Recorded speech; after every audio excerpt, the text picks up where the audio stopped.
quando é que entrou na sua vida a ponto de você falar, é disso que eu vou viver? Porque eu não imagino que você falou, vou alugar meu quarto aqui e vou viver disso. Não, eu nem esperava isso, porque eu trabalhava com vídeo. Eu me formei em rádio e televisão e, cara, é uma coisa muito maluca, porque eu sempre gostei de rádio, sempre. Desde que eu era adolescente. Tinha até programinha de rádio web, assim, fazia em casa mesmo, colocava o fonezinho com o microfonezinho aqui, e usava o Zara Rádio, que era um software de automação ali de rádio, que você abria microfone, botava música, vinheta e tal, e fazia tudo assim. Mas transmitia online ou tipo tinha onda online, de rádio e a porra toda? Transmitia online com tipo 500 pessoas simultâneas ouvindo. Era a iRádio, acho que ainda tá no ar também, até hoje. E, enfim, aí tinha uns outros softwarezinhos e eu gostava dessa coisa de rádio, né? E aí eu falei, eu gosto desse universo. Vou fazer rádio e televisão, que é uma faculdade, né? Que junta as duas coisas. Aí eu fui e fiz rádio e televisão. Inclusive que o Dennis Baum entrou. É verdade. Fazer muito dinheiro com rádio e televisão. Então, aí na minha cabeça era uma coisa que eu gostava de fazer e que é muito novo quando a gente decide o que fazer, né? E aí é complicado porque... Que idade que você tinha nessa época? Eu tinha 15 anos, mais ou menos. Nossa. Já fazia... Eu já fazia essa rádio web aí. E decidiu fazer o curso. E aí eu falei, o que eu faço, né? Tem que decidir, né? Tem que fazer alguma coisa. Exatamente. Você é obrigado a fazer alguma coisa. Aí eu falei, não, vou fazer rádio e TV e tal, porque eu gosto de rádio. Quero trabalhar no 89, porque eu gostava do 89, entendeu? E aí comecei a trabalhar com rádio e televisão e tal. E fui trabalhar com TV, no final das contas. E não com rádio, que era o que eu gostava. Só que a oportunidade surgiu em televisão. Aí eu trabalhei desde do meu primeiro mês de faculdade, eu já entrei num estágio em uma TV a cabo. Por cara de pausice mesmo, assim. E aí... Importante. Enfim, é uma história que... e aí eu acabei entrando, fiquei lá por 1 ano, mais ou menos, depois eu fui pro SBT. Eu trabalhei no SBT, trabalhei em novela lá. Então eu fiz 5 novelas, eu comecei como estagiário do departamento de arte. Então tudo que era cenário, objeto de cena, era tudo do setor que eu trabalhava. E aí fiquei lá por 2 anos, mais ou menos, E fiz Chiquititas, fiz Carrossel, essa última versão, claro, né? Porque a outra eu era criança. E aí de lá eu fui pra TV Gazeta. E lá eu fui dirigir programas de televisão. Então era uma oportunidade que, para você conseguir era muito difícil numa TV aberta, né? É muito tempo de casa, muito tempo de experiência que você tem que ter para chegar num nível desse. E na Gazeta eu fui para fazer direção de programa de televisão. E por aí lá... você não era mais estagiário. Não, aí eu fiquei no SBT como estagiário, depois porque acabou minha faculdade, eu fui contratado, fiquei mais 1 ano e pouquinho como assistente de produção de arte, fiquei lá. E de lá eu fui para a Gazeta, dirigir programa. Porque eu já tinha um amigo que estava dirigindo lá e ele era meu sócio na produtora que a gente tinha. Porque além de eu trabalhar em televisão, a gente fazia trabalhos com vídeo, né? Vídeo institucional, vídeo de evento e tal. Então a gente sempre fez. E aí ele já estava dirigindo um programa lá. E ele ia pegar outro programa e precisavam de um outro diretor para o programa que ele fazia. E aí eu fui lá e ele me indicou e tal, e aí deu certo. Eu fiquei 3 anos na TV Gazeta. Enquanto eu estava na TV Gazeta, eu fui viajar, eu conheci o Airbnb, eu comecei a fazer a locação no meu quarto e foi isso, né? Depois de um tempo eu saí da Gazeta, que eles terminaram com o departamento que tinha lá, e eu continuei com o quarto e com a produtora de vídeo que eu tinha. E aí eu peguei o meu primeiro imóvel da família, porque eu já tava, que legal esse negócio, né? De receber gente e tal, não sei o quê, E aí a minha família tinha um imóvel que... Você já tinha adotado o quarto como uma fonte de renda. Sim, não, a ideia já foi essa, assim, entendeu? E que... Sem querer, fez um MVP, na verdade, né? Praticamente Testou isso, exatamente. Num quarto. E o ponto é que não é só pelo dinheiro, era pela experiência de receber alguém e a plataforma, o Airbnb, ele foi desenhado realmente para ser uma coisa gostosa de mexer. Não sei se vocês têm aplicativo que você fala, nossa, deixa eu ficar aqui porque é gostosinho, né, de mexer. Às vezes o Instagram mesmo, você vê lá a notificação que aparece. Ele realmente, a ideia é fazer com que você fique ali, que você queira mexer. Então é uma conjunção de coisas, né? Fora a experiência pessoal que você tem com as pessoas e tal. E aí, nesse meio tempo, apareceu um imóvel da minha família, porque eu falava, né? No caso, o imóvel dos meus avós. eu alugo o quarto, tal, eu tiro uma grana dali, pô, legal, não sei o que, tal. E aí eu comecei a ver que tinha gente já fazendo, já era comum, alugar apartamento inteiro. E aí a minha avó falou assim, tem um apartamento lá no centro da cidade, que, nossa, mas tá lá, que é horrível a localização. Não era horrível, mas que minha avó tá acostumada com outra coisa. E é um apartamento pequeno, era uma sala comercial, num prédio misto, né, que é comercial com residencial. E aí ela falou que tinha um inquilino que deixou dívida lá, né? Saiu, não pagou e tal, não sei o quê. E o apartamento todo fodido, todo ferrado, né? Quem é que vai alugar um negócio desse? Até aluga, né? Mas... Tinha que investir pra exatamente. botar pra rodar. Aí eu falei assim, bom, eu já tô fazendo esse negócio aqui. Acho que tô mandando bem, porque eu tô tirando um bom dinheiro com um quarto. Quanto tempo você tava mexendo? Acho que depois de 1 ano e meio, mais ou menos, eu já tinha bastante experiência já. Validou bem a parada. E aí eu falei, bom, sei lá, né? É outra experiência pegar um quarto, pegar um apartamento inteiro do que fazer um quarto. Só que não muda muita coisa. A diferença é que eu não vou estar lá dentro. E aí a questão foi a proposta, né? Que eu tive que fazer, bom, o que eu faço agora com esse imóvel? Eu teria que explicar para minha avó e para os meus avós o que eu queria fazer. Porque imagina uma pessoa de 85 anos, quase 90, você fala, não, eu vou botar lá uns desconhecidos que vão ficar 3, 4 dias. Não entende. Entendeu? É mais fácil falar assim, vó, deixa pra mim que eu vou te dar tantos mil por mês. Então, mas eu não podia falar isso porque eu não sabia, porque eu nunca tinha feito isso. Seria muito fácil, né, se eu soubesse. Falar, não, fica tranquilo aqui, ó. Aqui, deixa pra mim, relaxa. Mas de certa forma eu fiz isso. Então eu expliquei, eu faço isso e tal. Aí meu avô é advogado, era advogado, porque ele faleceu ano retrasado, se eu não me engano. E ele falou assim, mas e se o cara morrer dentro do seu apartamento?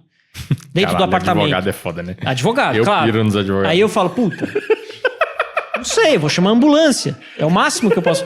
Mas e se o cara se jogar da janela? Porra, vai ter que recolher o resto, não sei. Então, algumas coisas eu não sabia falar. Da janela, nós levanta com a pá. Mas porque, de fato, essa coisa de locação, de inquilino, né, ela causa muito desconforto, porque tem essa coisa de contrato, né, de você fazer... E como é que você vai fazer isso para 3 dias, 4 dias, 5, 10, e uma pessoa desconhecida? Porque toda a burocracia que se tem numa imobiliária, você vai alugar um imóvel. Eles vão puxar a tua ficha inteira, eles vão saber quem é você, vão saber sua renda, um monte de coisa. Como é que você vai fazer isso? Como é que você vai entregar um imóvel? Calção, exatamente. fiador... Isso. Seguro fiança. Tem toda essa máquina por trás, né? E o Airbnb veio para resolver um pouco isso, porque até pela lei do inquilinato, você pode cobrar antes no aluguel de temporada, então você não tem inadimplência. Claro que tem outras questões, se o cara não quiser sair do imóvel, que também era uma pergunta que meu avô me fazia, mas e se o cara não quiser sair do imóvel, ele vai ficar lá, e aí tem que fazer ação de despejo e o caramba capião, e tal. Um monte de coisa, né? Pega um cara de quase 90 anos... Imagina o tanto de coisa que ele viu também para ter essas preocupações. Exatamente. E aí eu falava para ele, não, o cara que vai ficar 2, 3 dias, 4, 10, 15, ele não vai com a intenção de ocupar. Tanto é que nunca aconteceu de mais de 1.500... Não sei que seja o Boulos, né? Também. Aí pode ser. Aí pode ser. Mas depois de 1.500 reservas, mais de 1.500 reservas, nunca teve um caso onde a pessoa se recusou a sair, assim. Teve casos em que a pessoa se atrasou, ou ela some, e depois ela aparece, eu não sabia que era para sair tal horário, enfim. Isso pode acontecer. Só que da pessoa de se recusar a sair... É muito raro, pelo menos comigo nunca aconteceu. Pode ser que aconteça, não posso falar que é garantido que... Não é isso.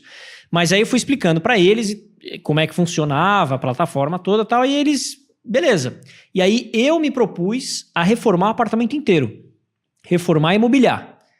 Porque até então tava todo fodido ali, né? Tinha uma cozinha bem mais ou menos, um banheiro bem zoado assim. E eu falei, não, eu vou botar dinheiro do meu bolso... A única coisa que vocês precisam fazer é confiar em mim. Dar a chave, que eu vou fazer do jeito que eu acho que eu tenho que fazer, e depois eu dou a grana pra vocês. A gente racha, né, meio a meio. A gente tira os custos, né, condomínio, contas e tal. Metade vai pra você, metade do lucro, e metade vai pra mim, porque no final eu tô investindo, tô fazendo tudo lá. Você provavelmente mostrou os resultados que você tava tendo com o quarto. Mostrei, mas eles mais confiaram do que mostrar, porque vou mostrar o quê? O aplicativo, eles não vão entender nada. O mais difícil foi driblar o vô. Não, até que não. É Ou porque não? ele Depois das ele só objeções, questionava muito. Ele só questionava. E eu acho que, porra, você como... com até razão, porque, com razão. Exatamente. Como advogado, ele falou, se der tudo errado, E eu dono ganhei, do eu ganhei imóvel uma também, reforma e um banheiro novo. Exatamente. O risco qual que é o para risco? eles era muito baixo. Para mim Exatamente. era muito mais alto, porque eu não sabia exatamente fazer no imóvel inteiro, mas não era um risco alto, porque eu já sabia o que eu estava fazendo e tal.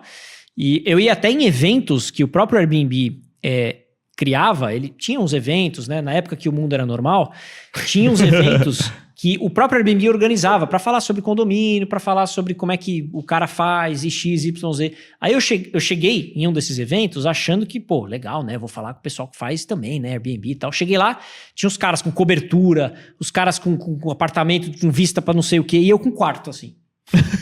Falei, caraca, vou eu lá, acho sou o brabo do Airbnb. eu acho que eu tô aqui de detalhe, né?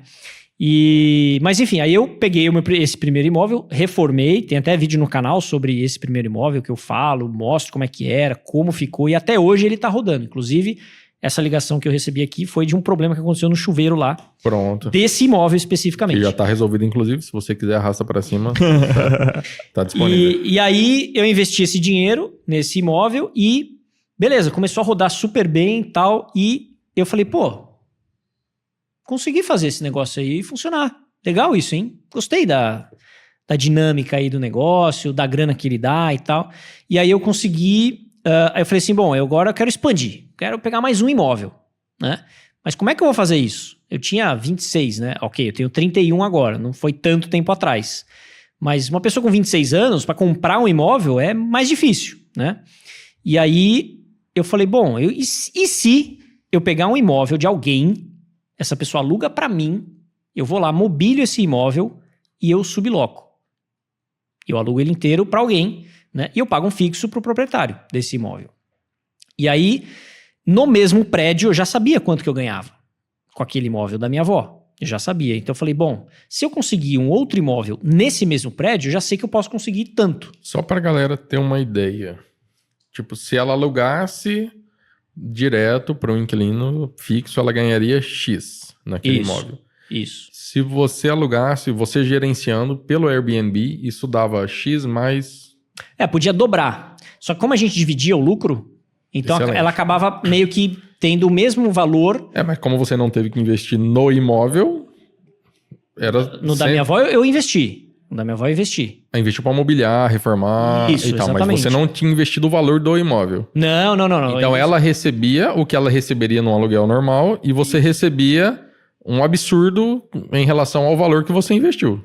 Era N vezes mais. Por exemplo, e ela não se preocupava com hóspedes porque você... Não, ela só recebia na conta dela. Era isso, né? Era o ganha-ganha famoso. Por exemplo, eu investi 20 mil reais nessa reforma imobiliária. Não é muito. Se você for ver para reformar, para mobiliar, para arrumar tudo que tinha que arrumar de um apartamento velho, é pouco. Um apartamento de 40 metros quadrados. 20 mil reais. Eu recuperei isso em 1 ano e pouco.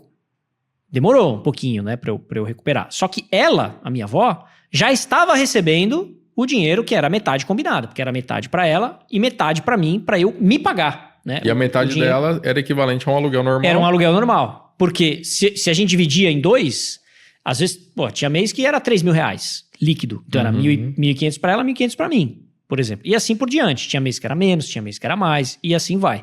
Em média... E aí, tinha mês, que a gente fazia 4 mil, 5 mil. Tira os custos, sobra, sei lá, 3 mil reais, né? Como eu falei. E aí tinha outro apartamento lá no mesmo prédio que eu falei, bom, eu já sei quanto que eu consigo ganhar de faturamento. Qual que é o valor do aluguel que eu posso pagar para alguém e ainda assim tirar um lucro, né? Depois de tirar condomínio, de internet, etc., aluguel e tudo mais. E aí, os administradores daquele prédio tinham um escritório lá. Eu não sei se vocês lembram, mas eu falei que esse prédio especificamente era comercial e residencial. Então, tinha o escritório da administradora. Aí a administradora chegou para mim e falou assim, quer dizer, né? Depois eu conheci, porque eu era novo ali naquele ambiente e tal. E uma hora eu conheci, porque eu comecei a falar com os porteiros, tem alguém querendo alugar apartamento, tô querendo alugar, não sei o que, tá lá. E aí, no final, eu acabei conhecendo os administradores e eles falaram, depois de um tempo, falaram assim, a gente vai sair desse imóvel, que a gente vai trabalhar em casa, tá? A gente não quer ficar aqui no escritório, a gente queria alugar e a gente sabe que você tá procurando por um apartamento, né, para alugar. Falei, exatamente, quero pegar um apartamento, chamei eles, para ver o imóvel que eu já fazia, olha aqui, vem aqui, conhecer o imóvel que eu já faço. E aí eles falaram, pô, que legal, não sei o quê, né? Ninguém sabia, eu era o segundo, já tinha um cara fazendo ali, naquele prédio, a alocação pelo Airbnb, e eu era o segundo, né? Só que essa coisa de sublocar era uma coisa que maluca, né? Quem é que faz isso? E aí eu falei, ó, eu tenho interesse em alugar o apartamento de vocês, né?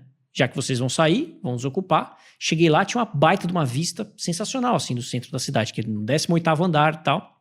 Falei, meu, perfeito. Esse apartamento aqui, se eles toparem, vai ser o meu piloto. O meu piloto, porque eu já sei quanto que eu ganho aqui. E aí a ideia era equalizar o valor de aluguel, porque não adianta nada eu pagar um puta de um aluguel e tirar quase nada, entendeu?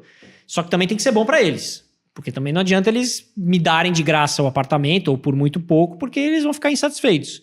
Então, depois ali de uma conversa tal, que durou um tempo, a gente conseguiu chegar num valor legal para eles, porque era um contrato direto comigo. Eles não precisavam colocar uma imobiliária para intermediar, porque geralmente quando você aluga por imobiliária, você como proprietário, você paga o primeiro aluguel para a imobiliária e se a imobiliária for administrar esse contrato, você pode pagar de 5% a 10% de taxa de administração por mês. Então, como eles alugaram direto comigo, eu fiz um contrato que, assim, deixou uma segurança para eles, do tipo, se eu atrasasse, eu ia pagar multa de tanto. Correção com índice tal. E eles já me conheciam, né? E, tipo, a inadimplência, claro que eu posso até prometer, mas eu posso ser inadimplente. Só que eu falei, olha, eu garanto para você, porque se eu não tiver o imóvel alugado aqui, e vocês me despejarem, né? Se eu não pagar aluguel, você acaba com o meu negócio. Então, não tem como eu não te pagar. Eu sempre vou ter que pagar. Então, essa foi a dinâmica. Eles toparam. E aí, investi uma grana ali também. E mais uma vez, como eu já sabia, não foi instantâneo, né? Eu investi uma grana e com o tempo, ali com os meses, eu fui recuperando esse dinheiro.